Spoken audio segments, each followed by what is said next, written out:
Assalamualaikum warahmatullahi wabarakatuh. Selamat pagi menjelang siang anak-anakku semua. Apa sudah siang ya? Jam berapa ya? Oh, nggak pakai jam. Nggak ada jam, sudah hilang jamnya di ruangan ternyata.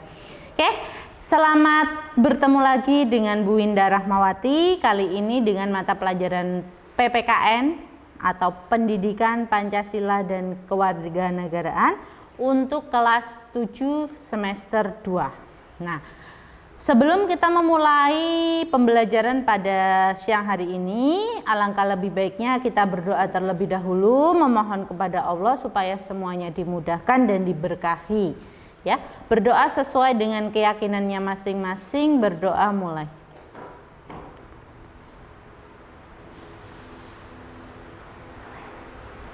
Selesai ya. Semoga semuanya dimudahkan. Oke. Pada kesempatan siang hari ini, Bu Winda akan menyampaikan materi lanjutan dari pertemuan sebelumnya ya, minggu yang lalu dan sebelumnya lagi, karena minggu kemarin kalian PTS ya kan.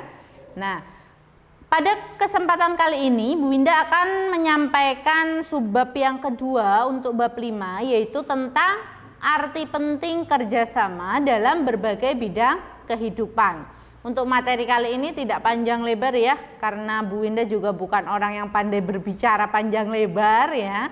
Jadi kita langsung saja, kalian buka buku paketnya untuk apa ya, sambil nyimak Bu Winda lah ya. Mungkin kalian pakai headset, mendengarkan suara merdunya Bu Winda menyampaikan materi, matanya membaca buku pelajaran. Begitu ya.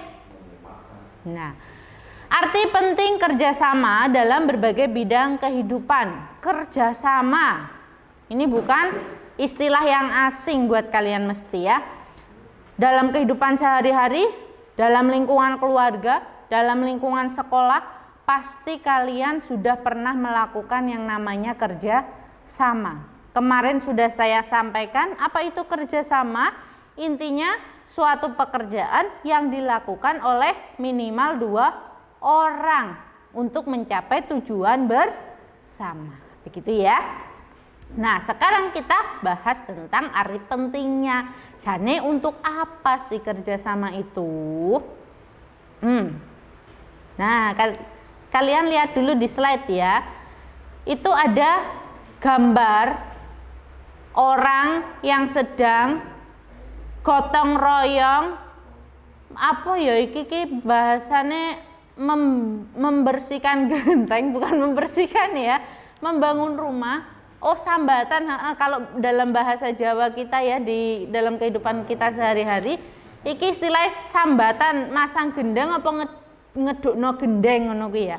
Intinya membetulkan rumah. Nah, ini dalam gambar ini bisa kita lihat nilai kerjasama yang bagus ya. Ada yang mengambil gendengnya, ada yang nampani, ada yang meneruskan. Nah, dengan begini kita pasti bisa membayangkan pekerjaan itu akan selesai dengan cepat, ya kan? Oke, kita fokus pada tulisannya.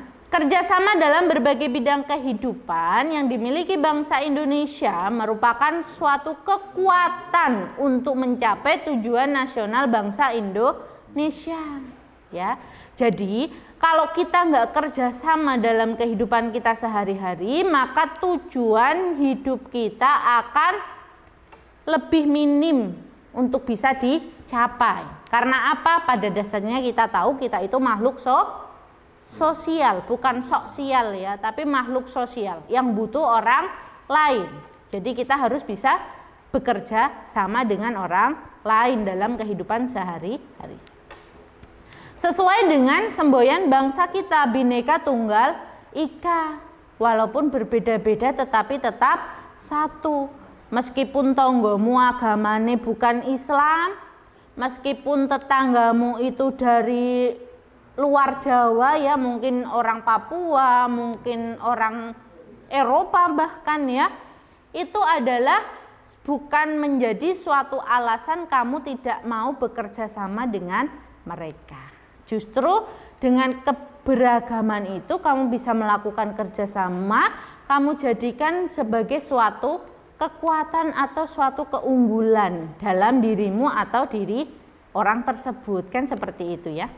Oke, kita lanjutkan. Ini sebenarnya ada 6 orang ya, mencerminkan 6 agama di Indonesia, tapi kepotong. Kok malah kayak foto preweddingnya. Aduh, ya enggak. Ini sebenarnya ada 6 orang ya. Jadi mencirikan Aduh, Bu Indah jadi pengen kita. Iya tadi katanya kok malah kayak gambar prewedding ya. Ini nanti mencerminkan agama Islam, agama Buddha, agama Kristen. Iya ini di sini ada temennya, jadi Bu Indah nggak ketawa sendirian ya. Ada agama Konghucu dan sebagainya. Jadi ada 6 orang sebenarnya di sini ya, mencerminkan 6 agama di Indonesia, tapi kepotong. Oke, kita lanjutkan. Jadi maksudnya Bu Indah menampilkan gambar ini di sini sebenarnya adalah sebagai suatu bentuk penggambaran kebinekaan kita. Kita itu bangsa Indonesia, punya semboyan Bhinneka Tunggal Ika, jadi harus bersatu walaupun berbeda-beda. Ngono kuwi lho ya. Masyarakat Indonesia itu harus membiasakan diri untuk melakukan kerjasama dalam berbagai bidang kehidupan di masyarakat tanpa membedakan suku, bangsa, agama, ras maupun antar golongan, atau biasa disingkat dengan istilah SARA, suku, agama, ras, dan antar golongan. Jadi walaupun berbeda-beda agamanya, sukunya, golongannya, terus apa lagi? Rasnya ya, tapi tetap harus bekerja sama. Begitu ya. Supaya apa? Supaya lebih kuat, supaya memperkokoh persatuan dan kesatuan bangsa. Dari lingkup terkecil dulu ya, dari lingkup keluarga, kemudian tetangga, masyarakat, di lingkungan sekolah, tempat kerja, dan lain sebagainya. Oke, nah ini gambar tangan mengepal. Ini menunjukkan suatu tekad yang kuat untuk bersatu padu ya, melakukan kerjasama walau berbeda-beda ya. Meski berbeda-beda, setiap warga negara harus tetap bekerja sama, bersatu padu dalam perjuangan mengisi kemerdekaan bangsa untuk mewujudkan cita-cita nasional, yakni negara merdeka, bersatu, berdaulat, adil, dan makmur. Jadi kita sebagai generasi penerus bangsa, generasi masa kini, tugas kita harus bersyukur. Kita nggak perlu berjuang nyawa ya, bertaruh nyawa untuk memerdekakan negara Indonesia. Kita hanya harus melanjutkan tugas para pendiri negara yang sudah wafat di medan perang. Nah, tugas kita apa ya? Ini salah satunya menjaga persatuan bangsa. Caranya gimana? Ya dengan kerjasama, itu salah satunya. Begitu ya. Sama temennya aja senengnya ngolok-olok, sama temannya aja dimintai tolong nggak mau. Nah, ini bisa menyebabkan perpecahan.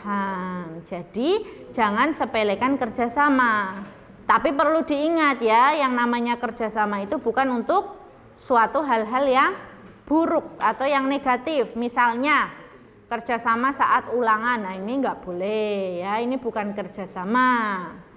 Kemudian kerjasama mengambil barang milik orang lain, nggak boleh. Ini bukan hal yang baik ya.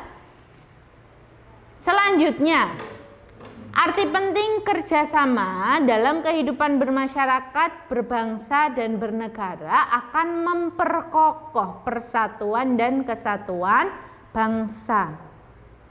Kita lihat gambarnya ya, gambar orang tangannya saling mengepal, saling menggenggam satu sama lain. Ini menunjukkan suatu kekuatan, suatu bentuk kerja sama ya. Kalau kalian menaruh barang yang berat di atas kepalan-kepalan tangan ini, saya yakin mereka akan lebih kuat daripada kamu menaruh barang yang berat di salah satu tangan saja. Kan seperti itu ya gambarannya, kan kayak gitu. Atau biasa kita digambarkan kalau kerjasama itu sapu lidi lah ya.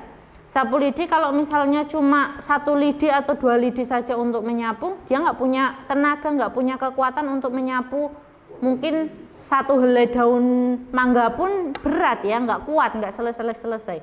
Tapi ketika lidi-lidi itu berjumlah puluhan, mungkin ratusan, kalian jadikan sapu, kalian nyapu godong daun ya, daun mangga ya, itu pasti bersih. Katanya Pak Har malah sama mangganya sekalian bisa ya. Jangan, tapi mangga sendiri nggak apa-apa. Kalau mangga tetangga jangan ya, izin dulu. Nah, adanya keberagaman akan mendorong setiap warga negara mengembangkan persatuan dan kesatuan bangsa. Sudah berkali-kali disampaikan dalam mata pelajaran PPKN. Intinya keberagaman itu jangan dijadikan sebagai suatu alasan untuk berselisih ya. Jadikan sebagai suatu kekuatan, jadikan sebagai suatu nilai plus dalam kehidupan kita sehari-hari. Oke, selanjutnya, setiap warga negara harus menjauhkan diri dari sikap eksklusivisme. Ini supaya apa? Supaya bisa terjalin kerjasama yang baik. Apa itu sikap eksklusivisme, Bu Winda? Sikap eksklusivisme itu semacam sikap yang menganggap bahwa dirinya itu apa ya? Eksklusif. Dirinya itu nek coro barangnya itu high class ya. Jadi dia memandang orang lain itu enggak punya nilai yang setara dengan dia lah. Nek misalnya ya, si A itu pinter, dia menganggap yang paling pinter itu cuma dia. Orang lain nggak ada yang sepinter dia, jadi dia nggak mau bergabung dengan orang lain. Jadi orang-orang yang punya sikap eksklusivisme ini cenderung menyendiri, cenderung nggak mau gaul atau bergabung dengan orang lain karena pemikirannya dia itu yang paling bagus, yang paling tinggi kelasnya, kayak gitulah ya, intinya seperti itu. Nah, untuk mewujudkan kerjasama yang bagus, sikap-sikap seperti ini harus dihindari. Kalau perlu buang jauh-jauh, ya. Jangan sampai ada sikap eksklusivisme di dalam diri kita, menganggap kita itu lebih baik dari orang lain. Enggak ya, kita itu sama, terutama di hadapan Tuhan. Begitu ya. Sikap eksklusivisme dapat memecah belah persatuan dan kesatuan bangsa karena membuat kelompok sendiri tanpa mau melakukan kerjasama dengan warga negara lainnya dalam berbagai bidang kehidupan untuk memajukan kehidupan bangsa dan negara. Jadi dia hanya mau berkelompok dengan orang-orang yang dianggap setara, begitu. Nah, kita lanjutkan anak-anak ya. Masih stay, nggak tahu ini paling yang nonton biasanya baru 2 atau 3 anak saja. Malah kadang hanya 1 orang, itu yang nonton Pak Suryono biasanya ya. Sedih ya, Bu Winda udah ngomong ngecuprus, nggak ditonton sama kalian.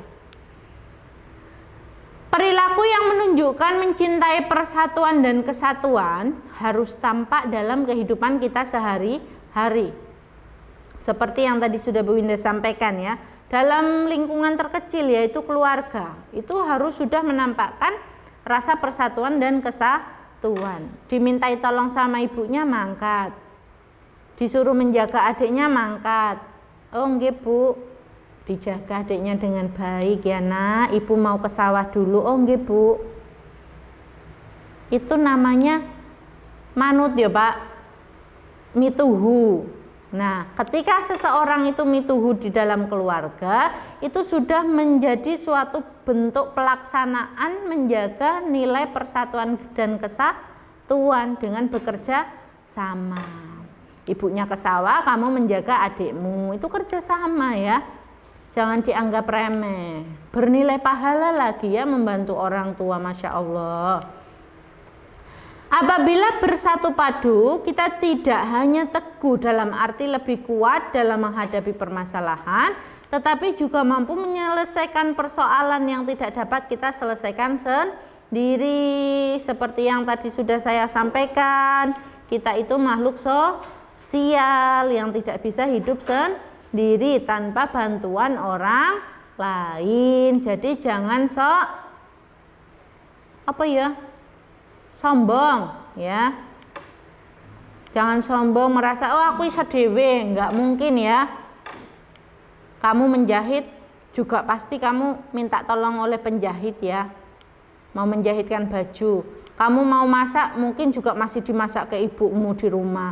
Jadi kalau diminta tolong sama ibumu jangan ngelawan, dibantu sebisamu ya. Iya Bu, oke. Kita lanjut.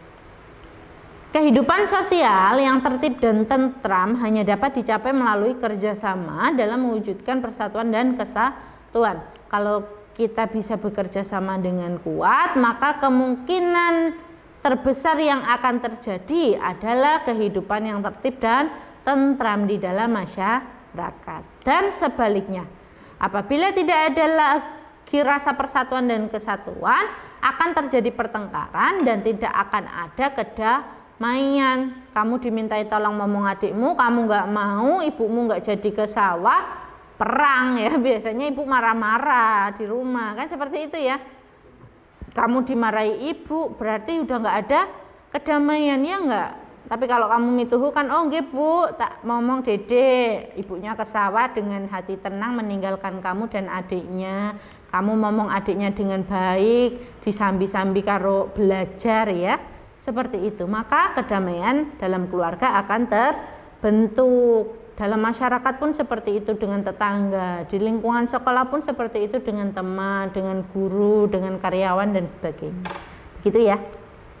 Nah, poin yang terakhir yang akan Ibu Winda sampaikan pada pertemuan hari ini ya. Kerjasama dalam berbagai bidang kehidupan di masyarakat akan melahirkan masyarakat yang bersatu dalam kerukunan dan keharmonisan, ya kan? Selain itu, apalagi arti pentingnya? Yang pertama, memperkuat persatuan dan kesatuan bangsa. Kalau tadi saya gambarkan di lingkungan keluarga, keluarga yang damai akan menciptakan masyarakat yang damai, masyarakat yang damai akan menciptakan negara yang damai, negara yang damai dan tentram akan lebih kokoh dalam persatuan dan kesatuannya, dalam persaudaraan dan kebersamaannya. Selain itu apa arti pentingnya? Mendorong timbulnya semangat gotong royong dan kekeluargaan. Jadi ketika seseorang saling bekerja sama itu akan menumbuhkan rasa kekeluargaan di dalam hatinya. Jelas pasti ya. Kemudian apalagi menjadikan pekerjaan yang berat menjadi ringan dan lebih cepat diselesaikan. Jelas ya. Pekerjaan yang berat kalau diselesaikan sendiri kroso abote. Tapi kalau dikerjakan bersama, dibantu orang lain, diselesaikan secara gotong royong akan terasa lebih ringan. Misalnya apa? Misal kamu disuruh menyapu lapangan sekolah. Kalau kamu hanya sendiri yang menyapu, baru lihat lapangannya aja udah rasa capek ya. Mosok sakmono mbone aku tok sik kok nyapu. Tapi ketika dikerjakan bersama, oh kayak wis ana sing ngresiki kono, aku tak ngresiki kene. Kan dibagi-bagi. Jadi merasa lebih ringan pekerjaannya. Yang terakhir, meningkatkan efektivitas dan efisiensi dalam bekerja. Intinya kecepatan dan ketepatan dalam bekerja itu lebih besar. Begitu ya. Maksudnya lebih cepat selesai dan lebih bagus hasilnya biasanya seperti itu. Karena ketika dikerjakan secara bersama-sama itu kan akan lebih maksimal pekerjaannya. Tapi ketika secara mandiri, aduh selak panas, selak apa, ini seadanya hasilnya kan seperti itu ya. Iya, nggak tahu ini didengarkan apa enggak Bu Winda. Oke, ternyata sudah selesai pertemuan kita pada siang hari ini ya, sudah siang ternyata. Untuk pertemuan selanjutnya insya Allah kita akan membahas tentang mewujudkan kerjasama dalam berbagai bidang kehidupan ya. Silakan dipelajari dulu, kalau ada pertanyaan bisa disampaikan ke Bu Winda, begitu ya. Saya rasa cukup sekian yang bisa saya sampaikan. Jika banyak salah kata Bu Winda mohon maaf, jika ada yang tersinggung Bu Winda mohon maaf ya, tidak ada niat menyinggung dan sebagainya. Jangan lupa like, subscribe, dan komen di channel TV SMP Negeri 1 Ponorogo. Akhiran wassalamualaikum warahmatullahi wabarakatuh.